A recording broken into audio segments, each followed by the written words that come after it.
Welcome to EasyEuge, the channel to help you to learn maths super easy, super fast. And in this video, I'm going to show you how to work with equivalent fractions, what they are, and how to calculate equivalent fractions.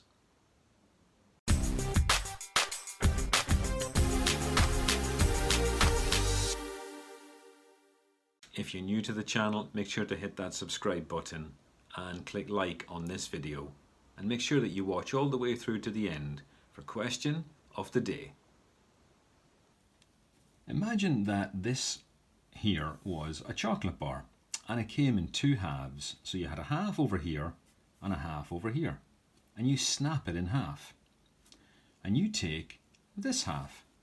So you would then have a half of that chocolate bar, wouldn't you? So imagine then if we had the same chocolate bar, but this time it came in four pieces. In quarters, you had a quarter here, here, here, and here. So 4 quarters make up the whole bar. So if you snap it in the middle and take away 2 of those quarters, you have half of the bar still. So let's write that down as 2 over 4. So interestingly, if you take 2 quarters, it's the same amount of the chocolate bar as a half.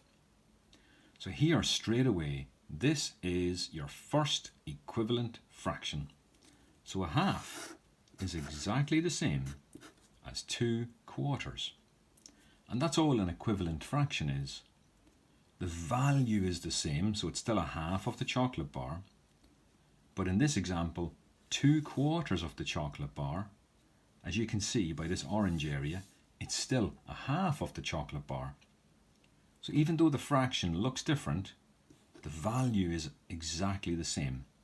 And that's all an equivalent fraction is. Let's take a look at this example. This chocolate bar comes with 8 pieces. And we'll take 1, 2, 3, 4 of those pieces.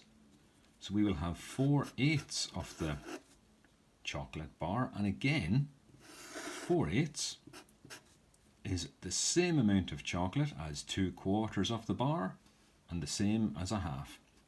And the same thing happens if we had a chocolate bar that came in 3 pieces. If you took a third, you would simply have 1/3 of the bar. If it had 6 pieces, 1, 2, 3, 4, 5, 6, and you took 2 of those sixths, let me write that down, you can see that 2/6 is exactly the same as 1/3. And very similarly, if we had a bar that was broken into 9 pieces, and you took 1, 2, 3 ninths, or 3 of those 9 pieces, again you would have the same amount of chocolate in each example.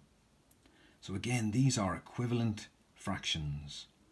So they may look different, but the value is exactly the same.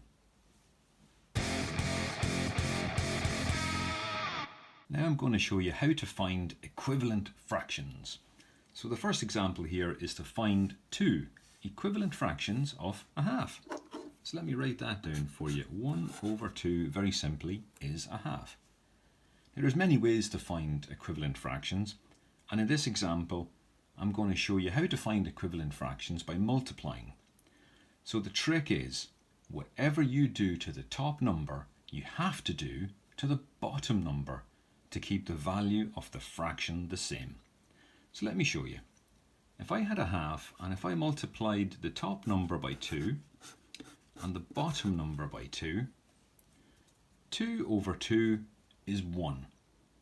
So we're not actually changing the value of the fraction, we're changing the appearance of the fraction. So a half, 1 times 2 is 2, and 2 times 2 is 4. So a half can also be written as 2 quarters. So what if I took that half, but this time I multiplied the top number by 3 and I multiplied the bottom number by 3. Again, 3 over 3 is 1. So that's exactly the same as multiplying by 1. So here we go. 1 times 3 is 3, and 2 times 3 is 6. So 3 over 6 is an equivalent fraction of a half. And 2 over 4 is also an equivalent fraction of a half. So they're all the same. Like the chocolate example that we saw, they all have the same value, but they are called equivalent fractions. Next up is finding two equivalent fractions of a different fraction, but this time using dividing. So let me write this one down for you. 6 over 18. So rather than finding equivalent fractions by multiplying up, sometimes we can make equivalent fractions by dividing. And again, the golden rule is whatever you do to the top number, you have to do to the bottom number. So how about we look at 6 and 18? What could we divide into the top number that we could also divide into the bottom number? What about the number 6? So if I divide the top by 6 and I divide the bottom by 6, essentially it's not going to change the value of the fraction, but it will change the appearance of the fraction. 6 divided by 6 on the top is simply 1, and 18 divided by 6 is 3. So 6 over 18 is a third. Okay, and what about if I divide the top and the bottom by 3, for example? Okay, and we'll divide the bottom number by 3, because whatever we do to the top, we have to do to the bottom number. So 6 divided by 3 is 2, and 18 divided by 3 is 6. So here we have three equivalent fractions. 6 over 18 is the same as 1/3, and it's also the same as 2/6. Sometimes you might get asked something like, how many quarters are in 3/4? So this is really a dividing question, but we can also use equivalent fractions to work this out. So how many quarters are in 3/4? So if I write down 3/4, well, you can very clearly see that there are 3/4 in 3/4. So the answer is simply 3. Okay. You may get asked a question like, how many sixths are in 2/3? So we're going to use equivalent fractions to work this out. So let's write down 2 over 3. That is our 2/3. So we need to turn this into something over 6. So this is going to be something, a blank, over 6. So how many of these sixths are in 2/3? So this is an equivalent fractions question. So all that we have to do is take a look at 2/3. How could we turn the 3 into a 6? What would we do to that 3? And as you can see, we would multiply 3 by 2, and that gives us 6. And the rule of equivalent fractions is whatever you do to the top number, you have to do to the bottom number. So in this case, we multiplied the bottom number by 2, so we have to multiply the top number by 2.